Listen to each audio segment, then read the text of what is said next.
The Michael Hatfield RE/MAX team presents Real Estate and More. Bay Area real estate is different than in all of America. And why? What's up with home buyers? What's on sellers' minds? How is the market? And much, much more. Now, here's your host, Michael Hatfield. Welcome back to the Real Estate and More show. I'm so glad you're here. Today, we got my partner, Nancy. She's here to talk over a few things. We're going to call this episode Just Talking. We're going to talk a bit about the Sitzer-Burnett class action lawsuit settlement that was against the National Association of Realtors, and it has been in effect since August 17th. So we're 1 month in, pretty much, talking today. Welcome to the show, Nance. Thank you, Michael. Happy to be here. Hey, Nancy, let's talk about a housing market today, right as we speak. Let's talk about it first. As you pointed out the other day, the housing market has more homes come into inventory the last few weeks. Mm-hmm. And that's a good thing because the inventory has been really tight over the last several months, year. And now it has improved. The other part of the equation is the buy side. You know, we haven't seen a lot of changes in the interest rates the way that we want. Mm-hmm. We are expecting a little bit to happen here momentarily as far as a correction, maybe half a point, maybe 3/4 at the very outside. It'll take it down into the fives or translate into the fives for people wanting the 30-year fixed loan. That would be our best guesstimate at this time.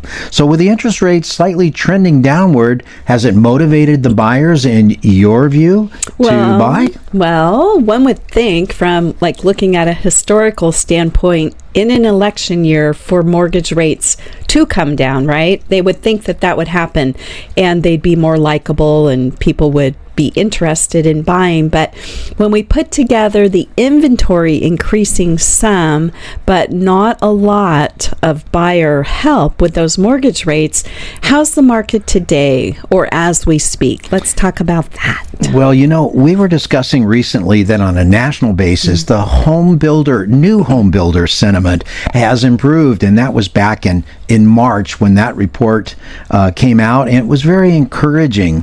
And we thought that things would generate into more vibrant market here in the Bay Area from that time forward. But in July, the new home builder sentiment was just a little bit downward with the homes that are built, and the homes for resale in some areas of the country. It actually declined a little bit, not so much in the Bay Area. And we were talking that the likely culprit of that is the higher interest rates. And why would that be? Why would the interest rates being a little bit higher, why would it affect buyers and make them reluctant to go in and to buy a home?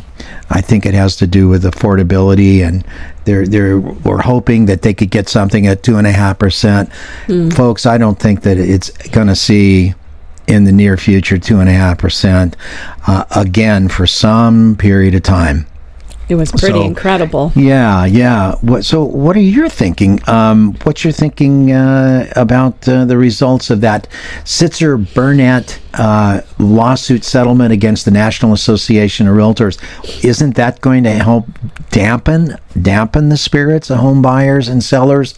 What are your thoughts, Nance? Well, those are all interesting topics, but one of the things from my vantage point looking at the Bay Area housing market, despite more homes coming onto the market and in the inventory, our housing market is, I would say, just stable. And I was having this conversation with a gentleman I met over the weekend, and he was asking me, he was from out of our area, and was saying, well, what do you think? And of course, there's going to be some seasonal price changes, and there are still some multiple offer situations depending on the properties. Some properties are just hot, right? Yeah. So the housing market seems to just be treading water at the moment. It's not really setting the world on fire.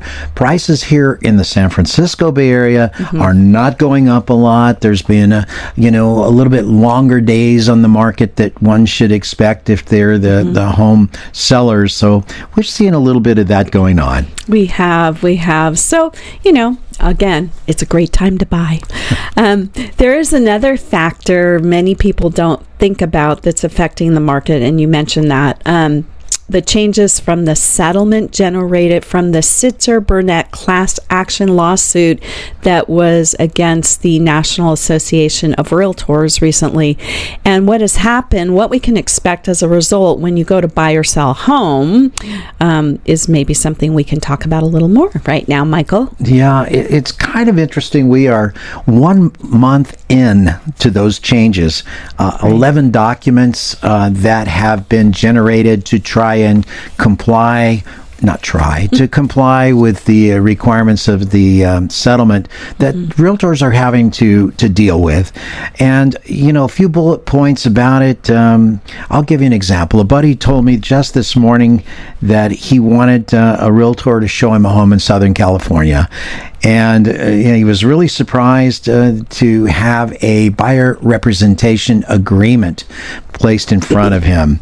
And he was specifically told that he had to sign that buyer representation agreement if he was going to be looking at a home. 5 pages that document is, and it's called the buyer representation agreement, and it's required for a homeowner to be not a homeowner, but a potential buyer to be shown a home that he's interested in, that's on the market or not on the market. It's crazy. And it is surprising to buyers because before a buyer would call us up and we'd say, sure, we'll show you 5-10 homes, no issue.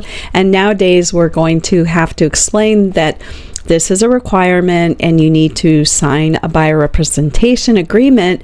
And although sometimes those were used in the past, not to this degree, which is going to be every time you show buyers homes, you're going to have that. So anyways, that's kind of interesting, but wow. So what is this? What is this buyer's representation agreement? What does it state? Well, it states who will pay the buyer's broker's agent compensation. Right. Well, it seems like it was done before, but the major complaint of the lawsuit was that buyers did not have an opportunity to negotiate what they paid their actual buyer's broker. And as a pertinent aside, the way the commission or compensation works for a buyer's broker is the broker has to have the agent working under him, so the compensation goes to the broker first, and then the broker actually pays her salesman, and that's how it worked. In the past, it's always been like whatever the market will yield as far as what would be paid to the buyer's broker and the buyer's agent, and if it wasn't much, then it would indicate not so much, but it's always been negotiable. Exactly. So that's a big change. Yes. Okay. So in today's world where skilled agents represent clients in the complex real estate buy-or-sell transactions, do you think we really need more complexity in the process? But I mean, whether or not, it looks like we have it anyways. Interestingly, we were speaking with a client this morning, and she was talking about how her marketplace in the Phoenix, Arizona area is adjusting, and some of that may be contributable to the changes in the, with the settlement, right? So that's part of it, and then that market is not the Bay Area market either. No. And actually, even though the National Association of Realtors settlement applies to all of the MLSs in the country, this was actually generated from a lawsuit that was primarily designed for other areas other than California. California is just included and therefore has to change a lot of the documentation that it does. I'm going to go off of our normal script on this one and say California, in my view, has a very good buy-sell contract. The residential purchase agreement and all of its associated documents are very, in my view, very fair to a buyer and to a seller. The way that the compensation for the buyer's broker and agent was paid in the past was negotiated, but now it's just a little bit different, and all of the new documentation that the agents are having to deal with now, it was pretty much the same, and I imagine it will be a lot as a net result, a lot the same as a net result in future. So, yep, it's a little bit different. We're 1 month in since August 17th when all of the forms came to pass, and we've been looking at it and dealing with it, but it's going to be okay, So there's also now a requirement that a broker or an agent representing the buyer that they're working with, the buyer's got to sign this buyer representation agreement. Mm-hmm. It looks a little bit ominous when you look at it, and so therefore it falls on the back of the actual buyer's agent to explain what all of those clauses mean. Mm-hmm. Once you understand them,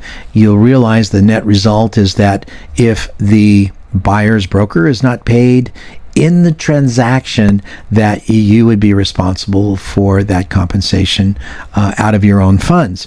The difference in what I do not care for about the new procedure is that most buyers, they're trying to scrape together their down payment. They don't have enough to pay the compensation to their buyers.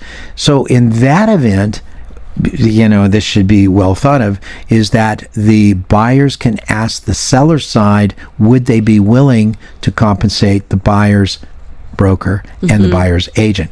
And I think that this is where we have been with our pricing for the last several decades. I think we're going to revert back to that in future. Mm-hmm. And you were saying that it's a little confusing, or it's a lot of paperwork for the agents, but I'm thinking about being a new buyer, for instance, because there's so much to learn and understand when you're going out to sell a home that you really need an expert agent helping you, a seasoned, very good agent or agents to help you, and now they've got to try and understand where previously they would go and they'd be shown homes and they wouldn't be thinking about, in addition, that compensation for the agent they're working with. And so now that's a whole nother level of confusion, I think, that's just, I don't know if it was really necessary, especially in California. Of course, that's your viewpoint and my viewpoint definitely also. My personal viewpoint. So, yeah. Well, anyway. We have to explain all of these documents to buyers if we represent buyers, but there's something on the sell side that needs to be done too. Yep. That when we take a listing where we used to take a listing agreement that mm-hmm. included the buyer's broker and agent compensation, no longer does that. Mm-mm. Also, we can no longer advertise that we are going to pay for the buyer's commission compensation to that agent. We can no longer do that. Nope. But yet they can still ask the seller to do that mm-hmm. in the actual offer. But just keep in mind that professionals in this industry, they have to work too for a living. It's very important that we put money on the table. So taking that one step farther, mm-hmm. it's a good idea that when you go to decide on your representation, get the best that you can, meaning that you need experience and you need someone you feel that you can actually believe when they talk with you, because there's going to be a lot of talking. That is for sure a lot to know about. So anyways. So we were talking about how buyers brokers will be paid in transactions, right? And that the mechanics of that. So when a buyer does sign an agreement with a broker, right, an mm-hmm. agent, they have to be fully aware of how the nuts and bolts of that, because, right, they're deciding what they're going to pay that agent who's showing them, because hopefully it will be presented to a seller, right, for the buyer's commission or compensation rather. And so they have to be aware that if they can't negotiate that with a seller, for instance, right? Who's going to pay it? It's going to fall back on to the buyer per the buyer representation agreement. We're going to take a short break. We'll be right back. RE/MAX. And here's Michael Hatfield. Business owners, have you considered how important the appearance and impression your offices make to prospective customers? Appearance and impression are critical to clients, thus to your overall success. If your company could use that warm, inviting, and welcoming appearance, I have an amazing complex of offices just listed for lease in the quaint town of Danville. Freshly remodeled, meticulously built, the 3,700 square foot space enjoys incredible street exposure, front and side entrances, abundant parking, reception, conference room, 11 individual offices, even a team member kitchen. This premium space is located in a blue ribbon building maintained by the renowned Sherman Properties Group. Waste not 1 minute. Call us now. Get help with buying or selling by calling the Michael Hatfield RE/MAX Support Team at 1-800-800-5763. That's 1-800-800-5763. Working with Michael and Nancy, I was a first-time home buyer and I was very nervous about the process. I didn't really know what to expect. Michael and Nancy were able to take that fear away from me and answered all of my questions. They were right by my side the entire time, and they really helped me find the perfect home for me, and I'm so thankful. And now, back to our show. Right. But then that's okay because you don't have a deal to buy the house, meaning that seller would not be amiable to making a concession to pay the buyer's broker and buyer's agent. You're not going to have a deal anyway. So what's the big deal? And and compensation to buyers brokers, sellers brokers has always been negotiable, but now it's how the documents reflect it in its legalese, so to speak. Just to let you know, in the San Francisco Bay Area, the normal compensation over the last long time, at least I would just estimate a decade or more, has always been 2.5% of the purchase price. In that 2.5% that would go to the buyer's broker, the buyer would take a small position or piece of that particular compensation. Then he would pay, for his rent and everything else, then pay the buyer's agent, and the agent would then have to pay their rent and their requirements that they have in order to do business, and then of course taxes. So be sensitive to your real estate professionals. Nobody likes to pay money for anything if you can sneak out and get away with it. But then maybe I'm just a little bit different. I go out to dinner with people and I'm always fighting them to do my part. A lot of people are not that way. They're not, which is, I like going out.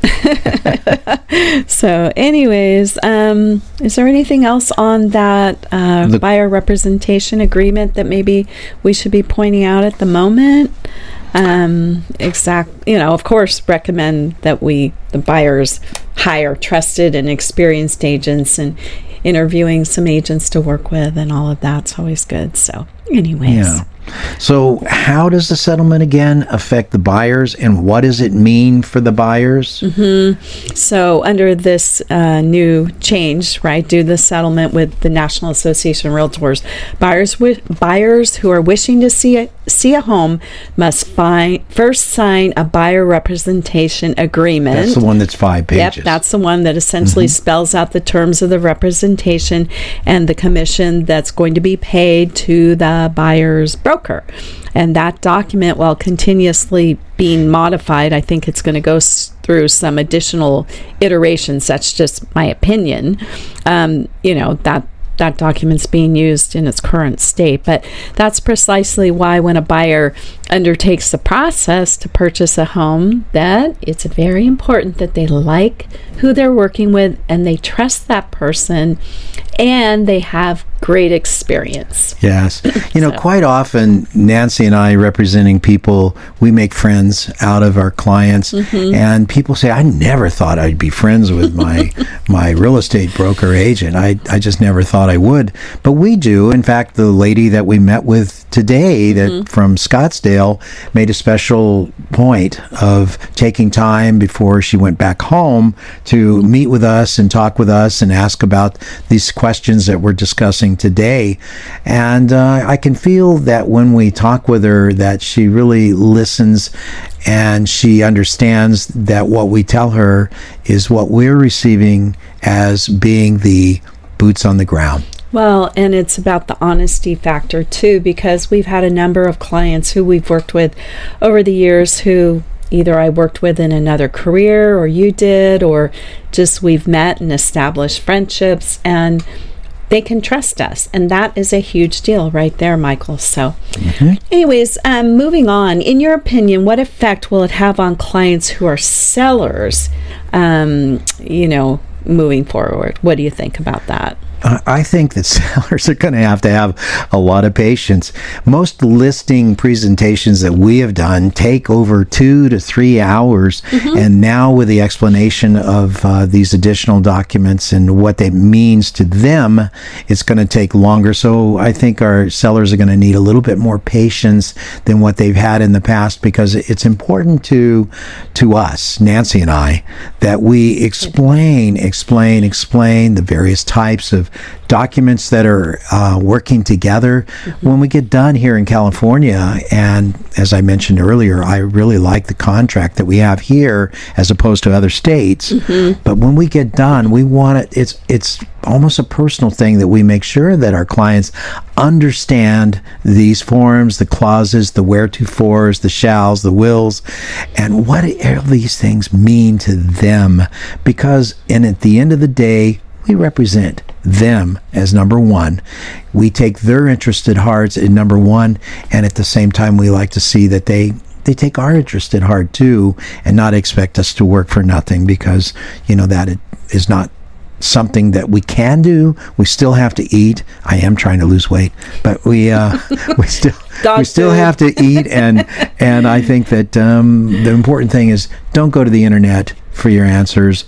You can, but when it comes time to getting serious about it, pick up the telephone, go old school, great school for once, and talk to your trusted real estate people that are, I like full service agents. I like agents that'll take the time, sit down and talk to me and let me know what is actually going on. Well, it's amazing what a conversation can do versus a text string too. So that's another thought. But yeah, I was going to ask you, do you think it's acceptable for a buyer's compensation to be negotiated by the buyer when he or she places an offer? Going back to that, I mean, you think so, right? Yeah. Okay. Absolutely. That is one of the key points, I think, going forward with the changes that we've made as trusted real estate agents, is that we ask the seller, hey, seller, you understand what we're dealing with, and you understand that buyers are normally not super flush on cash, and they're having to put all of the down payment money into escrow to buy the home. And if you are amenable to looking at that, you can have a serious consideration of your price. You should take a look at actually taking care of the buyer's broker compensation as well. Now that these changes have been in practice for a few weeks, what's your take on that? How do you think they're being received with individuals that we're interacting with? That's a really good question, Nance. You know as well as I do that we're having to explain a lot more. But then again, I haven't been too short for words in my life. In fact, we had a neighbor over last night. She says, go to that reunion up there in Ohio where the Delta pilot. She says, and I said, why should I do that? I mean, I enjoyed the guys and the ladies when I was flying out of that base for the airline. But she says, because you like to talk. Well, here's our opportunity. The complexity of the settlement documents that we are adding to the mix or into the mix require us to talk a bit more. You do like to talk, and even this morning when we were out with our former client and we were in line, I looked at her and I said, see, there's Michael. He never met a stranger. He has no shortage of words. So I think it runs in the family. That's almost embarrassing. It's kind of cute, actually. Yeah. Now you're listening to the Real Estate and More Show, Just Talking episode. And I'm your host, Michael Hatfield, your co-host, Nancy Hatfield. And now back to our show. Okay. So one of the other questions is this settlement, this Sitzer-Burnett, right? I'm saying Correct. it correctly. Do you think it's likely to benefit a buyer or a seller more? I think that it's about the same. I think all of these documents have been really interesting, but I do believe it's complicated the process, requiring more from experienced agents, and also requiring that a buyer or a seller, it increases the importance on getting a very experienced agent and someone you trust. And how are you thinking that folks are feeling when we presented this buyer representation agreement in front of them? Just really overwhelmed? Is that like your take on it, or? Well, when people don't really understand something, the first thing that comes to mind is suspicion. So they are a little bit suspicious about these 5-page buyer representation agreement clauses that say that they're going to pay their broker's compensation at the end of the day. Well, it's fine, but what is better and more ideal is that your buyer's broker agent asks the seller to pay that compensation as part of your offer to purchase their home. Right. So would you like to talk a little bit more about how you will be representing buyers after this whole settlement? Do you want to talk any more about that? Well, I think it's just going to require us to take a little bit more time with our presentations to buyers and to sellers. We want to make sure, as the number one prerequisite, that we have nice clients. If the clients are cranky, if they're ornery, then there's a place down the street that can go for representation.